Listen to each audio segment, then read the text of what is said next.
जय गुरुजी। अनंतम शुक्राना गुरुजी महाराज। आज हम दिव्य आभा का पाठन करेंगे पेज 62 से 65 तक। शीर्षक है अंधकार नाशक।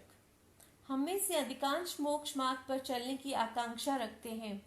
हम अपनी कल्पना से या इधर उधर से सुन पढ़कर आध्यात्मिकता के बारे में गलत विचारों का ताना बाना बुन लेते हैं।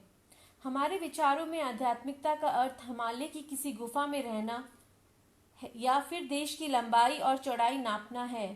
हम इससे अनभिज्ञ रहते हैं कि कोई भी अध्यात्म का मार्ग तो केवल गुरु के कमल चरणों में शीश झुकाकर ही पूर्ण हो सकता है। वही हमें इस संसार के मोह माया के जाल से निकालकर अध्यात्म के मार्ग पर अग्रसर कर सकते हैं। गुरु का अर्थ ही अंधकार को नष्ट करने वाला है। हम तो अज्ञान के अंधकार में भटक रहे हैं। केवल गुरु में इतनी शक्ति है कि वे हमें वहां से निकालें। गुरु परमात्मा है। उनकी उपस्थिति उन्नति के पथ पर अग्रसर कराने के लिए पर्याप्त है। उनके सहयोग से ही तो हम अपने आत्म को प्रकाशमान कर सकते हैं।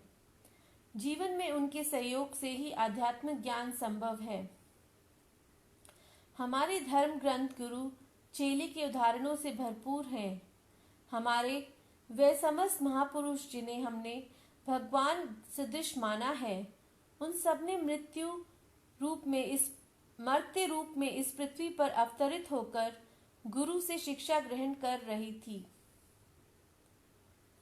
कृष्ण संदीपन के चरणों में बैठे तो राम ने वशिष्ठ से उपदेश ग्रहण किया। यीशु ने जॉन से जॉर्डन नदी के तट पर दीक्षा ली और देवताओं के गुरु बृहस्पति को कौन नहीं जानता। हमारा सौभाग्य है कि हमारी गुरु की खोज में हमें गुरु जी का आशीर्वाद मिला है। वे दिव्यता के मानवीय प्रतिबिंब हैं। वे सर्वत्र सर्वज्ञ और सर्वशक्तिमान हैं। उदारता की बौछार। 1991 में मेरे घुटनों में अभूतपूर्व पीड़ा होती थी। वेदना इतनी अधिक होती थी कि दर्दनाशक औषधियां लेने के बाद भी मैं रात भर सो नहीं पाती थी।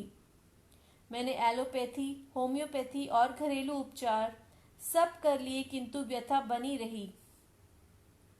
जब मैंने गुरुजी को इससे अवगत कराया तो उन्होंने रसोई से एक चम्मच मंगाकर मेरे घुटनों पर रखकर एक मंत्र का उच्चारण किया। उसी समय दर्द समाप्त हो गया और उसके बाद वह कभी लौटकर नहीं आया। मैं अब भी अपने घर की चौथी मंजिल तक सीढ़ियां चढ़ती हूँ और प्रतिदिन 2 घंटे घूमने भी जाती हूँ। कोलकाता में मुझे मियादी ज्वर के पश्चात हल्का ज्वर रहने लगा। उस 1.5 माह में मैंने सब परीक्षण करवा लिए और कई तरह की औषधियां भी ली, पर कोई लाभ नहीं हुआ। मेरा विवरण सुनकर गुरुजी ने जैसे ही पान के पत्ते मेरे ऊपर रखे, ज्वर लोप हो गया। अपने दिल्ली स्थानांतरण के समाचार सुनकर मैं लावण्य प्रतिष्ठान खोलना चाह रही थी, क्योंकि मैंने उसका और बाल संवारने का प्रशिक्षण प्राप्त किया था और पहले एक ऐसे स्थान पर कार्यरत रह चुकी थी। पर गुरुजी ने इसकी अनुमति नहीं दी। उन्होंने कहा कि इससे मुझे दमा हो जाएगा। कालांतर में मुझे वास्तव में दमा हो गया। एक दिन मेरी अवस्था इतनी गंभीर हो गई कि मैं अपने जीवन के लिए जूझ रही थी।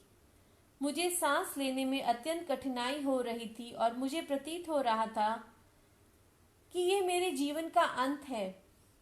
मुझे अति शीघ्र चिकित्सालय ले जाया गया।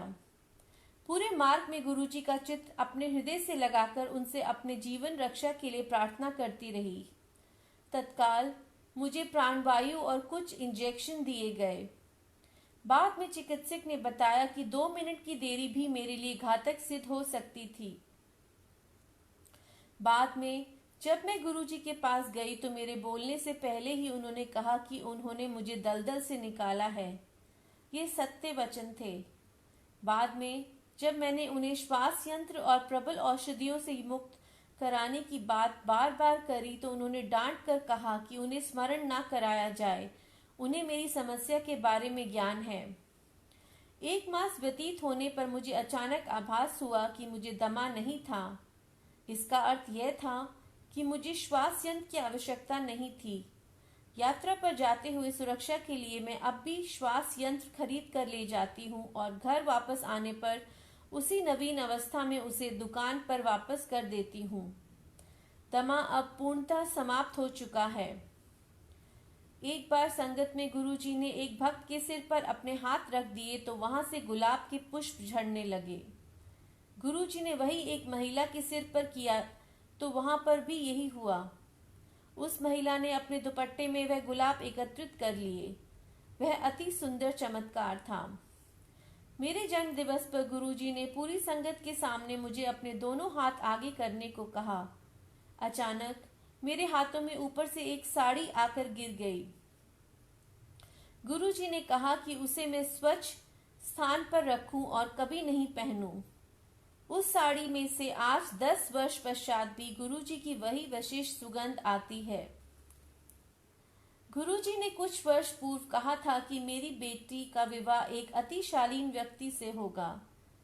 मेरे बिना किसी प्रयत्न के मेरी बेटी का विवाह ऐसे ही घर में हुआ और गुरुजी की कृपा से वह आज 2 बच्चों की मां है। गुरुजी प्रसाद वितरण कर सबको आशीष देते हैं।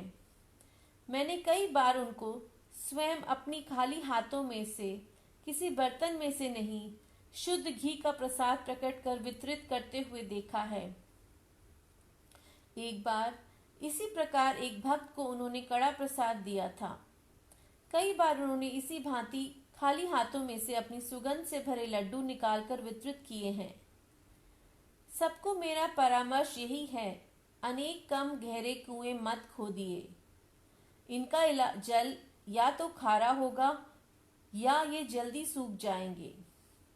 एक गहरा कुआं खोदिए जिसका जल आप जीवन भर ग्रहण कर सकें। अध्यात्म ज्ञान एक गुरु से प्राप्त करने का प्रयास कीजिए।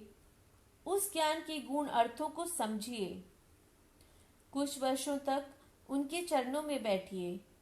यहाँ वहां घूमकर उत्सुकतावश कई लोगों के मध्य बैठकर आप थोड़े ही समय में अपनी आस्था खो सकते हैं। केवल एक गुरु के वचनों का पालन कीजिए। अनेकों के पास जाने से आप हैरान हो जाएंगे। आप किंकर्तव्य विमूढ़ हो सकते हैं। स्मरणीय है कि एक चिकित्सक से आपको निर्धारित औषधि मिलती है, 2 से परामर्श और 3 से दाह संस्कार की विधि। एक गुरु आपको हनुमान जप करने को कहेंगे, दूसरे कहेंगे कि राम नाम जपो। यदि तीसरे के पास गए तो वे प्रतिदिन पूजा करने का परामर्श देंगे। आप इन्हीं बातों में उलझ कर रह जाएंगे। एक गुरु के चरणों में बैठकर उनके निर्देशों का पालन कीजिए। सबको सुनिए पर अनुसरण एक का ही कीजिए। सबको आदर दीजिए पर आस्था एक में ही उचित है। उससे ज्ञान संग्रहित कीजिए और उनके कहे आचरण का ही पालन कीजिए।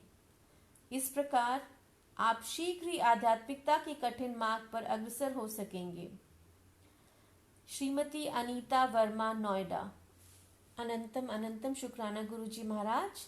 आज हम दिव्य आभा का पाठन यहीं समाप्त करेंगे। शुक्राना संगत जी जुड़ने के लिए। अनंतम शुक्राना।